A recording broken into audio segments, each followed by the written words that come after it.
Welcome to the Counselling Tutor Podcast, the must-listen-to podcast for students of counselling and psychotherapy. Here are your hosts, Rory Lees-Oakes and Ken Kelly. Hello, I'm Rory, and with me, as always, is Ken. How are you doing, Ken? I'm exceptionally well. I hope that you listening to this are well too. You've joined us on the Counselling Tutor Podcast, and this is episode 166. We have three areas that we're going to be dipping in today. The first one is our student check-in, where we speak about something related to studying of counselling. Then we're going to go into the Counselling Digital Revolution, where we speak about how therapy is now working through the lens of modern day technology. And we're going to be ending with Practice Matters, where we kind of look at something that may present in the practice of counselling. And in our student check-in, we're going to be speaking about self-concept and focusing on the Johari Window. In Digital Counselling Revolution, we're going to be speaking about what the effectiveness of online therapy is. What is the research telling us today? And we're going to be ending with Practice Matters, remembering what to write in the notes after a session. So let's start off with our check-in, student check-in, self-concept, Johari Window. Yeah, so we're obviously grateful for our contributors, and most of the contributions either come from the mailbag or from our Facebook page. And if you want to join our Facebook page, you can find it by going into Facebook, typing in Counselling Tutor, and you'll find us. We're a closed group, but knock on the door. We're a friendly bunch. We'll let you in, and you will find thousands of like-minded people. As I say every week on the podcast, we have students, we have tutors, we have a smattering of supervisors, and we have a lot of qualified colleagues all there to help you on your counselling journey. And this question comes up quite often in the Facebook group: self-concept. What is self-concept? And, what are the models of it? And I think that one useful model that we can look at to help gain our self-concept and really understand who we are is the Johari Window, which sounds very Eastern, Johari. It sounds like it may have come from China or Japan or maybe even the Indian subcontinent. But actually, it's a little bit more prosaic than that. It was invented by Joe and Harry Luft. And it's like a window.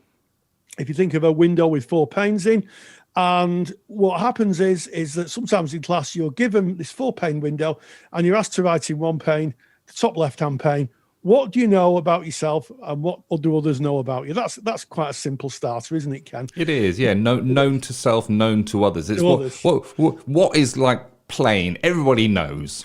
Yeah, everybody knows, and that's a really interesting one.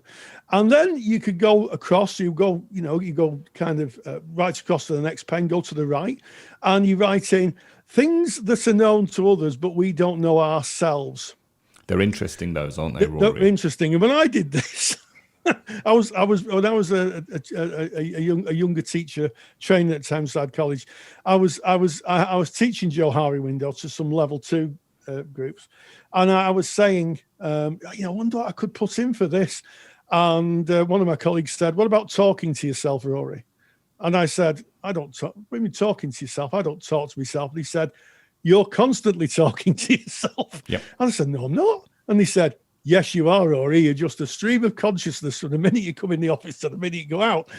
And I never realized how much I talk to myself. So that wasn't known to me, but it was known by everybody else. There's a little bit of irritation, I think, as well there. I think I probably was disturbing people. So I learned from that, which is all part of growth. Yeah, that unseen, when you don't see it yourself, seen by others, a great place for developing that is the PD group, where you've got that feedback. Because by the very nature of unseen to self, you can't sit down and write a list of all the things that are unseen to yourself. It has to be kind of presented by another person, kind of feeding that back to you. And of course, as soon as it's fed back to you and you see it, then it's known by someone else and it's known by yourself. So it moves panes in the windows. And that's the whole point of the Johari Window. It moves to known to self, known to others. So it becomes clearer, I guess. Yeah, absolutely. And that links very strongly into feedback and to self-reflection. When someone said to me, I talk to myself a lot, I had to go and have a long think and think, well, that must be really annoying for. It was a small office, I seem to remember. It must be really annoying for people. I must keep an eye on that, or an ear on that, and also just a thought process about why I did it. Wonder why I do that, and that again, after a bit of thinking, became clear. I like the idea of having a voice that I can hear. I can say it out loud and then I can listen to what I'm saying. And sometimes it's different to saying it in your head. It is for me anyway. And then the pane on the bottom left-hand side, if you're looking at a set of 4 panes of glass on the bottom left, is known to self, but not known to others. Uh-huh. And I think that is where we talk about therapy, where we get someone who comes in and they've got, we'll use the word secrets, but things they may be ashamed of or they've never spoken about. And they know it themselves, but they don't know others. They don't share it back to others. And I think that is where, the initial stages of therapy really start to take place, where people sit and share what they know about themselves, and they want others to hear that and maybe make some sense of it. Very much the therapeutic pain, Rory, in the Johari window, and that known to self but unknown to others. It kind of implies that we, like you say, Rory, that we may internalize that we may hold it, and kind of presentations like, I can't tell anybody that. I would be unlovable if people really knew what I'm holding inside. And if you go to Carl Rogers' core theory, he speaks about incongruence, and that is the epitome of incongruence. It is when you feel one thing internally, but you show something differently externally. So I know this about myself, but I will not show it. I'm going to hide it. I'm going to pretend. I'm going to play a part in my own life. A really powerful pain. Absolutely, and you're just so astute, Ken. You've linked the word pain and pane of glass. I'd never thought of that. It's so smart.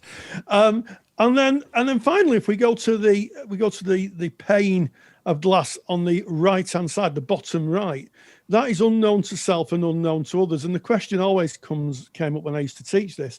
Well, if it's not known to you and it's not known to anybody else, then who knows it? And it speaks to the journey of self-discovery. And again, it's very much a process of therapy where you find things out about yourself that actually you didn't really know you could do. As someone who's been practicing for 20 years, and I've seen people who've said, I never realized that I could actually do that, and I can be that person, or I can make that move in my life. And the only way that can happen is where there are 2 people. That 4th pane in the bottom right-hand side is guided learning, guided discovery, where you're with someone and you're finding out together. And that's really isn't it, the journey of therapy, where the therapist and the client are looking at the client's lives. We always say 2 people for the benefit of one, yeah? And what happens is that clients can say, I can actually do that. I can become that person. And that links very much into Rogers and that process of becoming. Famous quote, of course, he said, life is a journey, not a destination. Indeed. And that 4th pane, that unseen to self, unseen to others, how you might see that presenting in the therapy room is when you're working with a client, maybe there's a period of silence where the client is processing what's going on, and they might come up and they might go, you know what? I've just had a penny drop moment. I've just realized something that I've never seen before. And there it is. And Rogers speaks about the edge of awareness, where something is kind of not in awareness. If it's in awareness, you know it. But when it's just on the edge of awareness, it is still there. But it is maybe just out of grasp. And as it falls into awareness, of course, you change pains from unseen to self, unseen to others, because it becomes seen to self and seen to by another within that therapy session. And of course, we could delve, which is not person-centered, into the unconscious, where they live in the unconscious. But it's just an interesting concept. But it is also, if you think about repressed memories, where somebody might experience trauma, and that is unknown to self because they're not able to access that part. But when working with somebody therapeutically, and there are, of course, other triggers that can kind of trigger that, it may fall into awareness. Yeah, so you might be listening to this and think, oh, there's so many panes of glass here. I've got a bit confused. Well, not to worry, because if you go to counsellingtutor.com, our main website, and look at the podcast tab, go to podcast 166, I have included a handout on the Johari window, which shows the panes of glass, the sequence of known to self, known to others, etc., and you'll be able to download that into your inbox, and you'll be able to look at that. And my challenge to you is, if you've got a bit of free time with your student colleagues, why don't you explore that? I think it's as a lesson. When I taught, it was one of the most enlightening lessons that you could do. People came away with new awarenesses, new realizations. And, I think when we talk about that pane in the bottom right-hand corner, it new hope, because people think, well, maybe I can do this. Maybe with some help, I can do this. I can become this. I can change this. And that is the journey of personal growth. And it's also very much one that we see in therapy. It's a very useful model, I think, the Johari window. It is a great tool, a personal development tool. And we started off by saying self-concept linked to the tool of the Johari window. And self-concept in its basic form links to person-centered therapy. And it is the idea that we hold of who we are and how the world is, and it's really interesting. By kind of doing the exercise of Johari window, we learn more about ourselves, and that is what self-development is about. And self-development can sometimes be very painful. There are things that can come from that other people might see that we don't see in ourselves. As you mentioned as an example, Rory, that you might be talking in the office and that be kind of not a conscious activity that you're taking part in. You're not seeing that happening. When that's fed back, when something unseen is fed back, it can be quite a painful process in the beginning to deal with that. But the whole idea of the Johari window is that the more we work on self and the more we develop self, the more of us, the more of our self-concept goes to that top left-hand window, which is known to self, known to others. That is the clearest of the panes to work through. And kind of you work in all different directions. So unseen to self, unseen to others. I mentioned that you might have a breakthrough and then you and your therapist know about it, but you may then choose not to share that information with anybody else. If it's new learning, maybe of something really traumatic, maybe just using an example, maybe abuse that you suffered at some stage in your life, there may be a period of working through that. It may go into known to self, not known to others, and you'll move through the different panes as you develop your self-concept. And the Johari's window that Rory's given us as the free giveaway, counsellingtutor.com podcast tab, episode 166, today's episode. Go and download that. You can have it. That is taken directly from our counselling study resources. And we have an entire lecture on self-concept by Emma Chapman that has just been recently added to our counselling study resources. Counselling study resources is really a bank of resources, a library, if you were, of tools, lectures, and downloadable handouts related to the study and development of counselling. And it covers all aspects from theory to the skills that you might practice on your course. And it also includes that very important part, your self-development. And what I like about Johari Window that we've kind of shared today, Rory, is it doesn't matter where you are in your studies. You can be in your first week of studies, and Johari's Window is a really valuable tool. You can also have been practicing for 15 years, and Johari's Window is just as effective. It's something you can revisit again and again and again. It's not the kind of tool that you go, right, done the old Johari's Window, moving on. It's something you can revisit again and again, and you will always find some element of personal growth from there. And if you're interested in learning more about our counselling study resource, you can get all the information from counsellingtutor.com. Well, that was our student check-in, hopefully useful to all. I know I find that useful, and I guess as an eternal student of counselling, Rory, we're now going into our Digital Counselling Revolution, where we're going to be speaking about the effectiveness of online therapy. Digital Counselling Revolution. Online therapy would seem on the face of it to be quite a new phenomenon, certainly with COVID becoming very prevalent and people having to change their practices and the way they work and train to work online. One would think that it's something that only happened maybe within the last 18 months. Actually, online therapy has been around for quite a long time. And there is quite a bit of research out there to speak about how effective it is. And I guess as an opening challenge to anybody who's doing any research, I think this is a really rich area because in terms of research, one of the things that is really important is sampling the amount of people who you interview or the amount of information you get. And previously it's been relatively low because it's been quite a niche profession, online counselling. But now it's become into the mainstream. I think it's going to be a developing area of therapy. And what's really interesting, already there's some interesting research coming out. And I'd like to thank our good friend Mick Cooper, who passed on some research in his blog from Aileen Trina, who researched relational depth in 2017.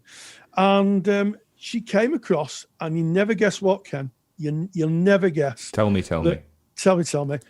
It's the dodo bird theory. You know, the idea that all therapies are equal, and it's the relationship. It's sometimes referred to as common factors, and even in online therapy, common factors is the most important element of a predictor of success in therapy. And she went on to research and say that, in fact, part of the common factors element is there is not a big focus on the modality of therapy, more a focus on the relationship. So I think that's quite interesting. Even online, it's the quality of the therapeutic relationship that gives the best indication to a positive outcome in therapy. And considering that we are moving from face-to-face, we talk about a digital revolution, moving from face-to-face to online or by the phone, still that comes through, the idea that it's the quality of the therapeutic relationship. It just seems to be an evergreen idea. Yeah. I'm thinking about it. I think probably, why wouldn't it be? Because it's the relationship that builds the trust and the safety to be able to explore what's going on. Yeah, 100%. And, I think this really keys into a topic we covered many podcasts ago about online therapy, and that is online mindset. If you're going to be working online or via telephone, we need to have faith that the model that we're working is effective. So looking at the research is really, really important, and realizing it's just about a relationship. At the end of the day, it all boils down to that relationship. And the question is, can you hold a relationship digitally? And the answer is, of course, yes, you can. And I'd like to use an example from my own life. Now, this is not digital. It is kind of before the days of digital, or slightly before the days of digital, when digital was in its infancy. We're talking about 23 years ago. I did something that got me into a newspaper. It was an article, and lo and behold, I received a letter from somebody who read that article. And I read this letter from a young lady that was very, very many hundreds of miles away from me. And I wrote back, and we wrote to each other over the period of a year.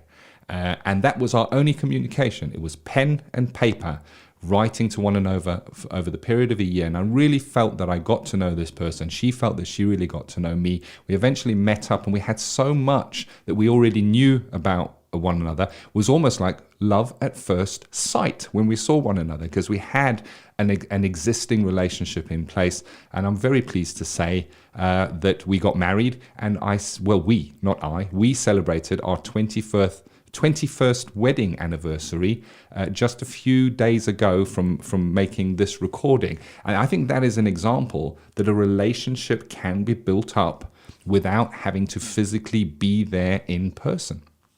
Exactly, Ken, and what a great story.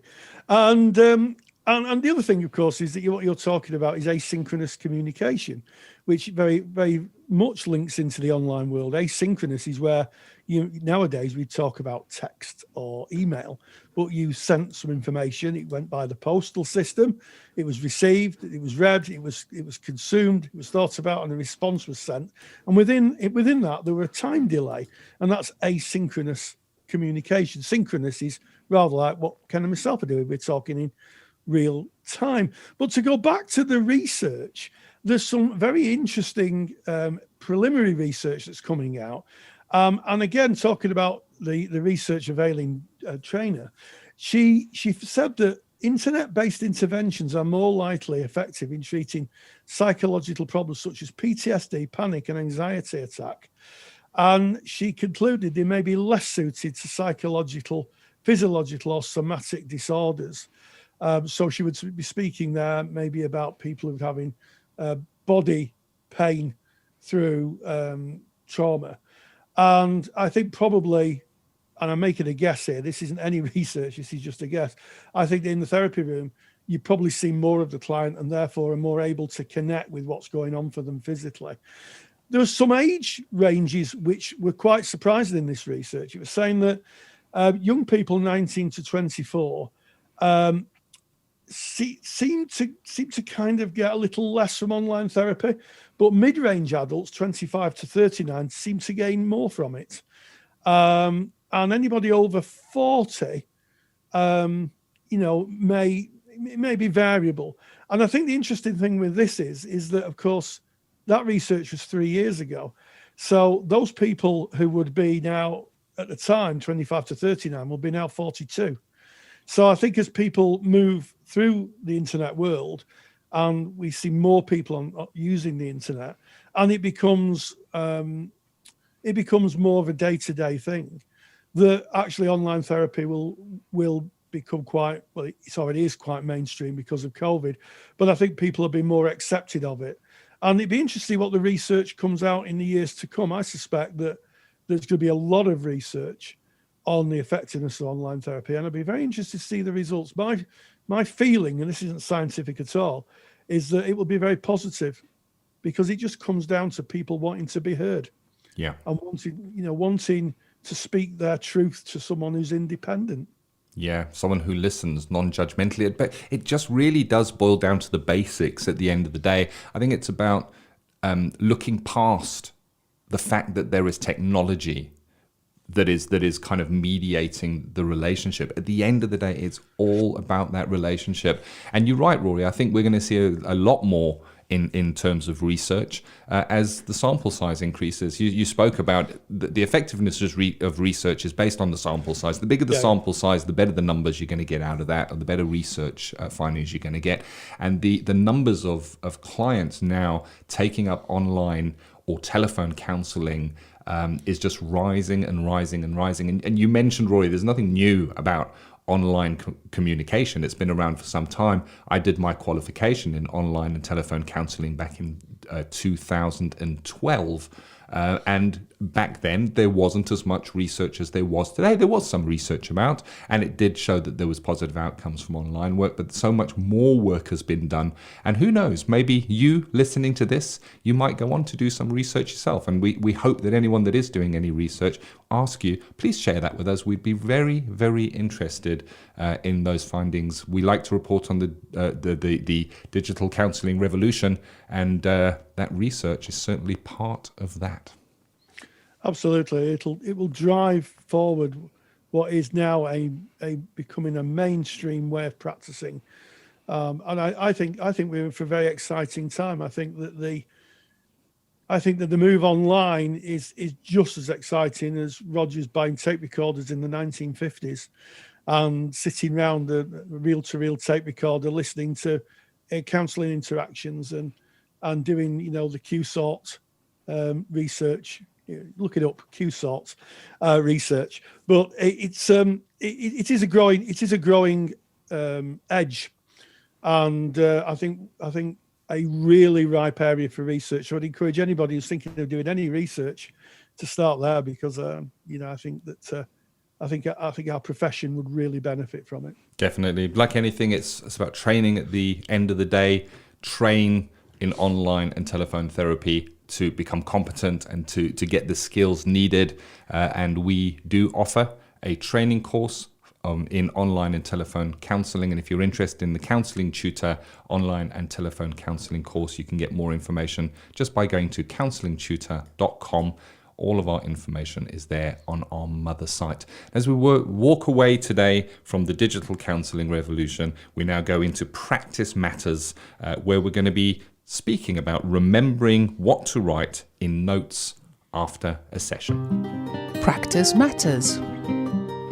I think one of the perennial challenges, certainly when people start training, is to remember what the client said and remember how to write it down and construct notes. And I think when you become a qualified counsellor, one of the skills is to remember the pertinent points of what somebody's said. And we got a question again. It was in our Facebook group asking, how do you remember everything the client said? Do you take notes in the session? Do you write them down? And here's my answer to that. I don't take notes in a session. I'm gifted with a reasonably good memory, so I listen, and then at the end of the session, I make my notes. However, there is a caveat to that. If there's something that is really complex, where a client's talking about like multiple people, or huge amounts of information, or a safeguarding issue, I may very well say to my client, look, I hope you don't mind, but I just want to make sure that I remember this. Would it be okay if I just took some notes? I think it's especially useful if you've got someone who's got a huge amount of family and they're talking about different members of the family. I think it's really useful to just take some notes there. And also if there's a safeguarding issue, I think that you need to, if someone's saying, this is happening, I think it's useful to write them contemporaneously. In other words, say, would you mind if I just wrote that down? And also I think part of the discipline of writing notes is to make sure that they're factual. I think it's a lot easier to write factual information than it is to put your own opinion on it. I think opinion takes a lot of time. I know if I'm writing anything where I have to put an opinion to it, it does take me longer than just writing out the facts. And notes should be factual. I think sometimes that gets a little bit lost in translation. Your notes, if you think of your notes, they should be documents that could be read out in a court of law that appear very neutral. The client said this, the client said that, the client stated this, as opposed to my opinion is that, I think this. It seems to me that, because your opinion in your clinical notes isn't important. That's the headline here. It is just writing a summary of what the client said and any intervention. So, person-centered therapists don't use interventions, but CBT therapists may do. So they may write what homework's been set. If you're a TA therapist, you might want to write something around transference and counter-transference, or you may have done a script analysis where you'd have to make a note on that. But generally speaking, the note should be neutral, factual, and just really the headlines, unless, and here's the key thing, unless your agency asks for something different. So if you're working as a self-employed counsellor, you may be asked to write different kinds of notes than if you're working, say, for the NHS or working for an employer. It's well worth checking that out. What if you're working for an employer, what constitutes notes? What do they want? And note taking is another one of those topics that kind of you study it for maybe a couple of hours during your counselling training, and then that's it. You're then left for all of your decades of practice life without revisiting what notes look like. And I'm with you, Rory, in terms of writing down things within the therapy room, unless you've specifically asked permission from the client, can act as a barrier. It can be seen as judgmental. sometimes in films, in the media, they kind of show a therapist and the client relationship, and the client will say something, and then it'll kind of cut to the therapist go and writing it down. What's going on there? Is that really a non-judgmental relationship? And there are times, like you say, Rory, that it is a good idea to write something down and just check in with the person and say, wow, is it okay if I just write that down so that I can remember that? So it's then about looking at what are the notes for. And you've already covered, Rory, if there is a complaint or if there is a need for those notes to come up in a court of law, that they're going to give you kind of a track, a record, a history of that client and the factual information that was brought up within your sessions. So there are some uses for notes.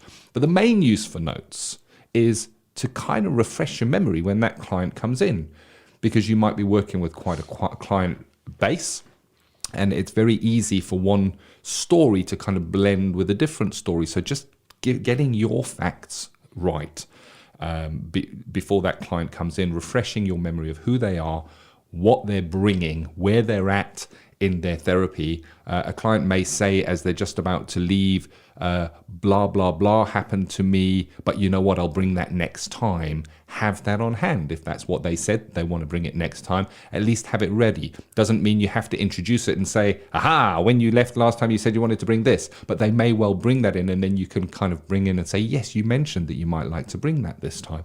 So you kind of with them, fully understanding them. And with the writing down, like you say, Rory, when it comes to names, if a client is sharing names with you, their children, their partner, their family, work colleagues that play an important part in what they're feeling and what they're experiencing, that's important to them. That is really important to them. And it should be important to us to be able to know who they're speaking about and to be able to reference those people by name if we can. And notes is a great place to kind of just refresh yourself of the names. And there can sometimes, Rory, as you say, be quite a few of them. Yeah, and also, it's very possible, and this has happened to me, that a client's finished therapy and they go off into the world, and then maybe 6 or 8 months later, they phone you up and say, I'd like to come back. And in between that, you've seen a huge amount of clients, and you may well have forgotten what you talked about. I mean, that would be fine. I mean, as a therapist, you could have hundreds of conversations in a month. So you go back to your notes, you refresh yourself of that. Maybe the client brings the same issues back. Maybe the client brings a whole fresh set of issues, in which case reference to notes may be useful in terms of saying, it reminds me that you're talking about this, and this happened to you the last time we met, just to link things together. So notes can have a quite a useful function. But as I say, when you write your notes, keep them factual. Don't put your own opinion in. You can actually, if you want to, there's a tradition in person-centered therapy about having what's called process notes, which usually is in the form of a journal a therapist would keep, and they would write in their own processes, how they're feeling, what's going on for them in regards to the clients, and that would be their own personal journal and self-development book. And sometimes that can be taken to supervision and shared. And so yes, if you're making clinical notes, and I think I'll use the term clinical notes, they need to be factual and accurate and free of opinion. And I think sometimes that's taught in training, but I agree with you. I think sometimes it can be a bit too brief, Ken. Yeah, very much so. We run for qualified therapists a resource. It's called the Counsellor CPD Library, CPD for Continuing Professional Development Library, and it's a resource that is packed with lectures. There is a lecture on note-taking to kind of go back and refresh your ideas on note-taking, and if you kind of are a member, log in and just put in the search notes or note, and you'll see we've got quite a lot of information there, including a sample sheet that kind of walks you through a blueprint, as it were, of how you can lay your notes out. One of the things you can put in notes, of course, is what the client says, but you need to, again, keep it accurate. So if the client says something that is important, then either remember that if you're blessed with the memory that Rory has, or say, you know, that's really important. Do you mind if I write that down? And write it down, and you can, in your notes, you can certainly put in what the client says, just saying the client said, open inverted commas, and putting in what the client said, because it definitely adds their view into the notes there. And of course, if you're interested in looking at our resources on note-taking in our Counsellor CPD library, just go to counsellingtutor.com. All the information is right there on our homepage. Absolutely, and what a interesting mix of topics in this week's podcast. We started with a little bit of Johari Window, a little bit of understanding self-concept, and understanding those things that are known to us but not are known by others and not known by others. Then we moved into research in online therapy, a growing edge of therapy, and one that I think is going to be mined heavily in terms of research as it becomes more of a mainstream way of engaging with clients. And then finally, in practice matters, remembering what to write in your notes after the session. A very important part of being a therapist is keeping accurate records. And as always, stay grounded, stay safe, and join the digital revolution. Take the stress out of your counselling studies and get the support of Rory and I by joining us in the Counselling Study Resource. Counselling Study Resource, or CSR for short, is the world's most comprehensive assignment guidance and study support resource for students just like you of counselling and psychotherapy. See how Counselling Study Resource can help you. Visit counsellingtutor.com. That's counsellingtutor.com. Thank you for listening to the Counselling Tutor Podcast. Find the show notes for this episode on our website at www.counsellingtutor.com.